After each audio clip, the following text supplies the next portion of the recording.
The GDP of all of China is less than this satellite business of his. It is double China's GDP. For the shares Elon Musk holds, if he just dumps 1%, that is tens of billions of dollars in cash. Because historically, Musk has used Tesla as his personal ATM multiple times. Stay calm and distinguish between ideals and reality. SpaceX's IPO has been out for about a week now. We did a special SpaceX session on Wednesday in the by Dow Hood Club, analyzing its short to midterm stock trend and future valuation. Its so-called anchor ultimate stabilization factor is absolutely not the big rocket. SpaceX's future valuation could be 7 trillion or even 10 trillion 7. 5 trillion, 5 trillion, 10 trillion. Its anchor isn't its current heavy launch capability, nor is it the Starlink International Satellite Communication Network. He defines its valuation as the future space-based AI computing center. What kind of picture is he painting for humanity? He believes the future of human AI won't be on the ground. It won't be like what we see today in the US or China massive factories with I compute center written on them, powered by Google, Meta, RX, surrounded by power generation facilities, transformer substations, lithium batteries. The SpaceX prospectus tells us that all these things will be in space in the future.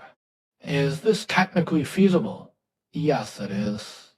Because the power needed for an AI compute unit like an NVIDIA GPU or similar TPU can be entirely supplied on the Terminator line.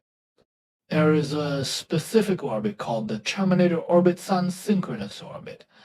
What does that mean? It means satellites on this path can face the sun 24 hours a day. Imagine this, if you is the Earth and there's the sun. If the satellite orbits horizontally, it gets sunlight here, but if you orbit vertically, avoiding the Earth's shadow, that kind of orbit is a massive resource source. It is the resource for humanity's future AI. If the Earth is a sphere and the sun is over there, an orbit that goes the other way isn't a resource because the backside is dark, and its solar panels cannot generate power. But an orbit that is strictly perpendicular to the normal line between the sun and the Earth, this kind of low Earth orbit, is incredibly valuable. Whoever occupies it first gains the upper hand, understand? Because the sun shines on the satellite's panels 24 hours a day. All of SpaceX's future compute center satellites will be on this normal plane. There is an optimal economic altitude for this plane above Earth. If it is too far, it is too far. If it is too low, it falls down. So there is a sweet spot. That optimal orbital path entirely belongs to SpaceX. Why? Because they are the only ones capable of filling it up. Even if other countries want to launch, they simply don't have the hardware, they don't have the big rockets. SpaceX will definitely build it first. Is it difficult to generate power on one side and dissipate heat on the other in this position? Theoretically, it is not hard at all. You could just use aluminum panels. Honeycomb aluminum filled with coolants like liquid ammonia or thermal conductors. It is very simple and cheap. Why? You have to thank the Earth. The solar sail side gets extremely hot, and the side facing away does not get cold enough because it cannot radiate the heat away, so it just melts.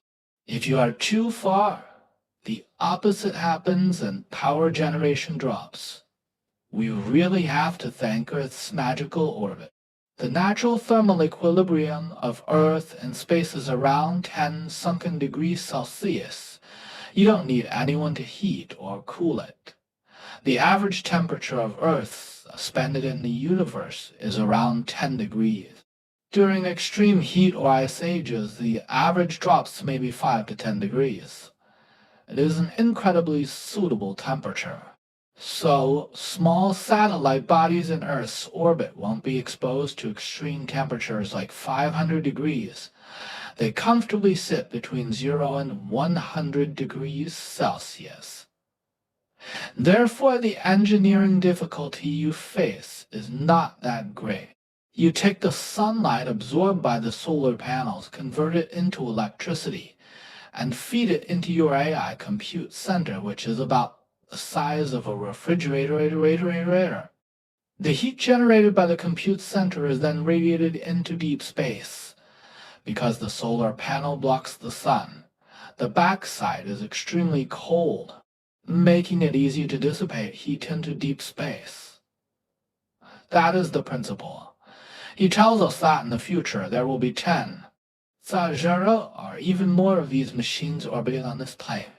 And how big is the market for this pie? 30 trillion US dollars. What does 30 trillion mean? You might not have a concept for it, because the number is too massive. 30 trillion is roughly the GDP of the United States and double the GDP of China. This satellite business alone makes twice the GDP of China in a year. Damn, the moment he pitched this, everyone completely lost their minds and got violently euphoric. So this is the story SpaceX told for its IPO. In a few words, that is the story. Everything is AI. Everything is AI. Everything is connected. Putting AI on Earth, building fusion generators, and hoarding lithium batteries on Earth. You are outdated. Solar power and battery storage. In the future, everything will be deployed on Earth's normal plane. Whoever controls the optimal resources is the boss. So people listened and thought, holy crap, that makes sense, he is right. He painted this massive $30 trillion illusion. What is the total number of shares? After the IPO, the total share count is 13.076 billion shares. Let's call it 13.1 billion shares. Because even though he paints a $30 trillion pie for the next 10 years, you need a good mindset for the next 10 years to eat that pie. Don't worry that missing out now means you lose a 3x gain. Because to maintain a high stock price, out of the 13, the actual free float available for us to trade on the market is only for 0.86%, less than 5%. That is only about 600 million shares.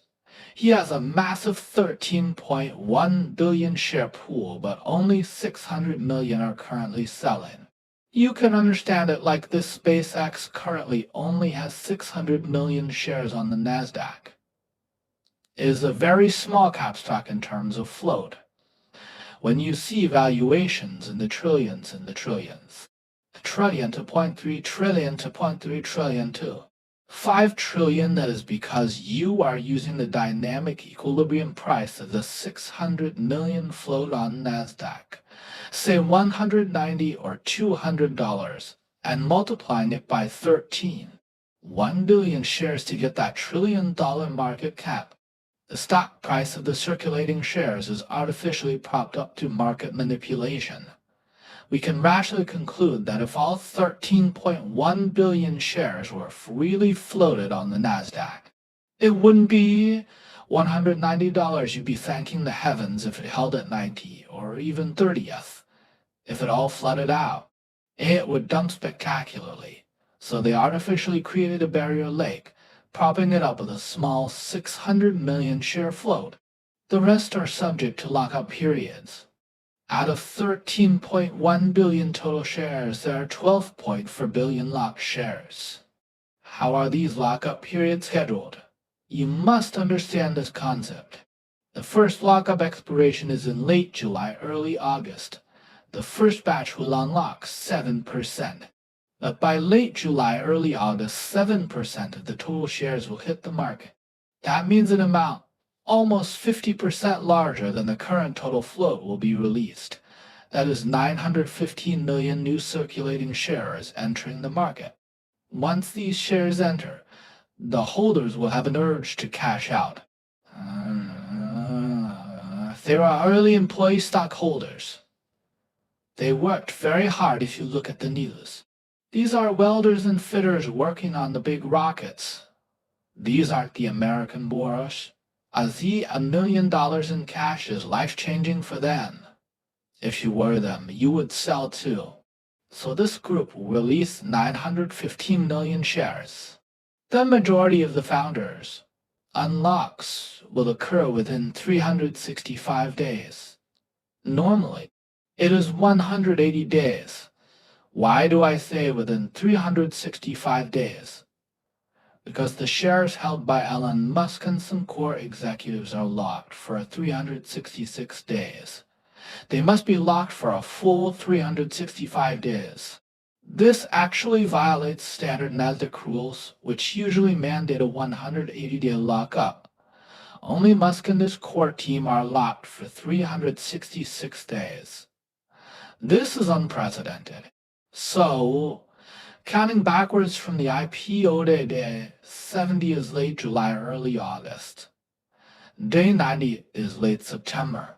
Day 105 is October 1st. Day 120 is late October. Day 135, every single time 915 million shares will be unlocked. 2, 3, 4, 5 times. Within just a short 180 days, 6 months, all shares except Musk's will achieve full circulation.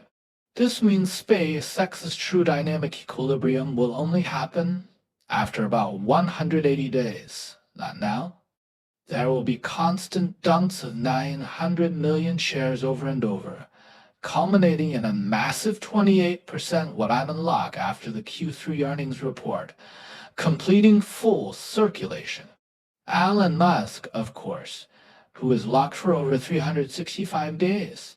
Musk's market operation plan makes the price of this stock extremely unstable and dangerous. It won't reach dynamic equilibrium on day one, or even in the first month. Almost every month, there will be a massive supply of shares hitting the market. While stock prices are determined by cash flow and share count, when cash growth exceeds share growth, the price goes up. When the speed of printing shares exceeds the speed of cash entering, the price falls.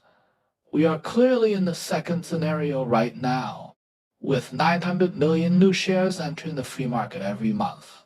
I must remind everyone on our channel to stay calm. He is painting a 10-year pie for you, please. You must distinguish between ideals and reality. 你老是说你need Tesla's stock in the past. He has repeatedly used Tesla as his personal ATM, selling his own shares when the price was flying high. You have to realize that with SpaceX, he can pull out tens of billions of dollars in cash. Tens of billions of dollars are enough for him to do anything. The purchasing power of the US dollar today, 60 or 70 billion can satisfy absolutely any of Musk's corporate operations, rocket launches, or scientific endeavors. So he absolutely has the impulse to sell, and historically he has done it. That is exactly why his lockup period is so strict. 366 days. Hey, old Wan, are you going to watch the match? Smart bean, oh smart bean. Oh, smart bean. Look how long it has been since you tuned into me. I don't watch matches. I don't watch football because the Chinese national football team has literally traumatized me into an illness. I watched the World Cups in 1998 and 2002. Ever since then, because of how the Chinese team performed, I caught a disease. So in my brain, the only World Cup player I remember from Japan is Hidetoshi Nakata, just that generation. I don't know any of these later guys like Messi or whatever. The absolute last star I remember is Ronaldo. I even caught the tail end of Maradona back then. He played a couple of matches. I entered a severe PTSD phase. No one is allowed to mention the object that 22 men chase around in a circle. If I see it, I exhibit symptoms of mania. Like American soldiers coming back from war who can't hear thunder or firecrackers the moment they hear it. They get tense, drop to the floor, and look for cover, ready to fight for their lives. That is me with the World Cup, I just don't watch it. I think Chinese people who love watching the World Cup are just masochists. For people my age, I don't care about the younger ones. The moment I hear the noise of a football stadium, I pass out. I make a gah sound and just faint dead away. So I stopped watching entirely. Old one, you can watch the Japanese team. I'm not Japanese. Why would I watch them? I just gave up on it entirely. You probably watched Maradona. Yes, I watched football from my teens to 90. 94年的时候94. 98. I got traumatized. I got traumatized. I can't hear that football whistle sound. The moment it blows. The Beijing Institute of Technology BIT team actually plays pretty well. I highly suspect the BIT men's football team could beat the Chinese national team, honestly. I suspect it because BIT is great. The Japanese team has always been badass. The top 16 shouldn't be hard for the Japanese team, I guess.